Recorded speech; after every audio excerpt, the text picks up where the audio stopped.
Bismillahirrahmanirrahim. Assalamualaikum warahmatullahi wabarakatuh. Saya Halimah Laude, Kepala TK Pembina Tondo. Dengan ini mendukung program Bupati Morowali dan Wakil Bupati Morowali, Bapak Iksan Baharudin Rauf dan Ibu Eriane Ilyas. Kami berkolaborasi dengan Pokja Bunda Paut Kabupaten Morowali, IGTKI PGRI, Himpaudi dan IGRA Kabupaten Morowali.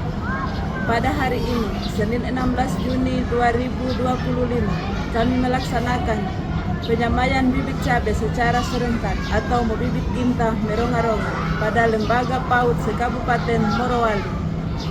Mari sukseskan program pemerintah daerah Kabupaten Morowali. Wassalamualaikum warahmatullahi wabarakatuh. Selamat menyaksikan.